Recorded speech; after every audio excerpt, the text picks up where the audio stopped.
So today we got the 4-4-2 for you guys. Now, I've tried this tactic a lot on old gen. Now, it works next gen easy, but got a lot of reps in on old gen to make sure it works as well, and it does. Really effective. I hope you guys are going to enjoy it. Make sure to leave a like on the video, subscribe if you're new. Let's head straight into the tactics. Are you fed up of coming against God Squad game in and game out? What? If so, make sure to head over to u7buy.com using the link in the description below. And don't forget to use code RAN at checkout for an extra little discount.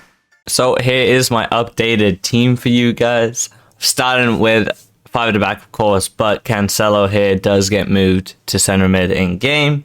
Really good at center mid. I've kind of hyped him up a lot on stream and pretty much TikTok, everything. Incredible card, and like he's only like 800k or whatever. So worth it. And then other than that, we got Neymar back in team finally. Henry does get benched. Yeah, not the biggest fan of that card. Unfortunately, he is untradeable. 80 goals in 230 games is pretty bad for like a left forward slash striker and sometimes slash left mid. So not ideal. But anyways, let's head in to the custom tactics. So we have all my setups here. I still use the 4-3-2-1, the 4-1-2-1-2 narrow, but we've got this kind of 4-4-2 that I mainly play on old gen, but it's nice to use on next gen as well. The main times I use it on next gen is if I'm playing somebody who's like a really good player, right? Because I feel like with narrow and with 4-3-2-1, the way I have it set up, I can kind of pretty easily blow out anybody who's not that great. But when it gets to a close game, it can be better to switch to a more solid formation in the 4-4-2. So in this video, we'll cover the ultra defensive 4-4-2 and the ultra attacking 4-4-2. So we'll start off with the ultra defensive. We got balanced defensive style, of course. Press out of possession loss, on a side note, is quite effective in this patch, right? So definitely feel free to give it a try. It is pretty solid. Width chilling at 40, pretty standard nowadays, I feel, for the 4-4-2 defensively. Then depth, you'll see we're chilling at 55. So you can definitely get away with 55 on old gen as well. You don't need to drop it down to 40. And that's kind of because of the rest of the tactics, how it's set up. First thing that makes 55 depth allowable is the double balanced. So we got build up play and chance creation on balance. There's no direct passing, no fast build up, no long ball. What this means is ultimately your team doesn't go up the pitch with that much of a pace. So having 55 depth is okay because the counter attack probability is a lot lower when you're attacking with a double balanced setup. Also, the instructions that we'll cover in a second also play into that 55 depth role as well. Width is 55. I think you can literally, you could easily just play 50 or 45. I think they're very similar. Doesn't really do much. Players in the box, chilling at 7, you know, decent. Gets players in the box, but it doesn't get the center mids in the box, and we'll cover that in a minute why it doesn't. So it's really your left and right mid and your 2 strikers that it pushes into the box basically, especially for those back post crosses that are so effective post patch. Corners and free kicks just on 2 and 2, but of course that's personal preference as always. Here's how I line up in game. Pretty self-explanatory. You basically have everybody where you think you would have them. The reason Ginola is at striker and Neymar is out wide is because Ginola has a better shot and worse dribbling. Neymar has a worse shot and better dribbling, so I prefer to have that kind of out wide. I'm not the biggest fan of Neymar's finishing this year. I think he's not that clinical at all. So having him out wide is a lot more effective for me. Messi obviously at right mid for those finesse shots, and Mbappe is Mbappe.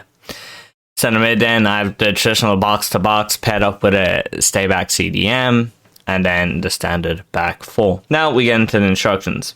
First off, you'll note this double no instructions on the strikers coupled with balance and direct passing is playing into how they fixed pretty much the driven pass. What made 4-4-2 direct passing so effective was you could go down the lines with left and right mid. You could do like a ball roll or a scoop back to cut inside. Driven pass literally from, say, Neymar to Mbappe, and you basically could shoot, or you had pretty much maybe a one-on-one with the defender or something, and you're pretty much going to score. Now, I mean, you can try it, but what will happen is that long driven pass from Neymar to Mbappe will probably get intercepted most times. You'll end up losing the ball, and then you get countered, and counters are so effective. So what this balance does is kind of just set you up with a more standard game plan. So, you know, it's on balance, it's not on direct passing, they're not on getting behind. So pretty much, you know, you'll have a shorter distance to make that pass, and it'll come off more often. Also, you can use striker drop back in game. That has more of an effect than come back on defense. So if you want to do that, you can. Personally, I actually don't. But then again, I haven't used it against top players where I might need my strikers to come back. But yeah, that's just that. Then right and left mid, we got come back on defense and get into the box with cross.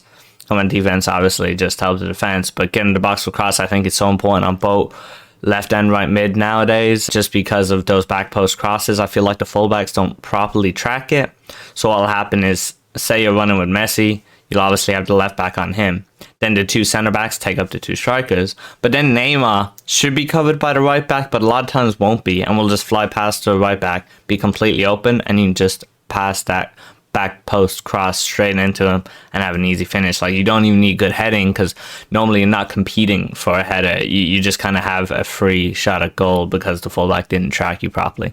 So that's why 7 players in the box coupled with getting to the box with cross on the left and right mid is so effective. Here we talk about why you can get away with 55 depth, and that is because both center mids on stay back while attacking cover center. So once again, you're seeing balanced and both center mids on stay back.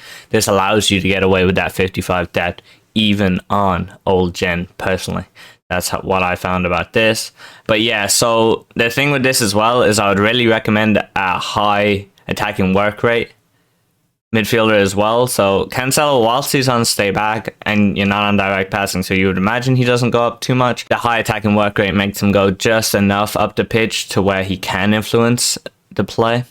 And I think that's really important, because Fofana, he has a high defensive work rate, so he doesn't go as high, but Cancelo with the high medium really does. And I feel like if you can get those work rates set up perfectly, that would be ideal. Another great recommendation would be that Awa, who's high medium as well. Those sort of players, and pair it with a true defensive CDM like a Fofana, a Guendouzi, a Kante, those sort of guys. And then fullbacks, we're just keeping stay back while attacking, nothing too crazy whatsoever. Then quickly on to the ultra attacking. We've got constant pressure, 50 width, 100 depth. Pretty self-explanatory. Remember, you want width at 50, not at 100. A lot of people just slam up everything to 100 here, not really thinking about what it is. You'd be way too surprised at how many times I've seen that. Of course, you keep width at 50 because you want to keep that just at the standard level, but the depth you obviously do whack up to 100. Fast fill and forward runs because it's the most aggressive, literally, tactics that are in the game. And if you're switching to this, you're losing. You not got much time. You want to go forward as fast as possible.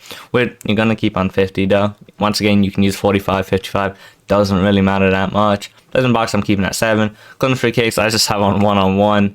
But you can use, once again, whatever you want. Same lineup in game.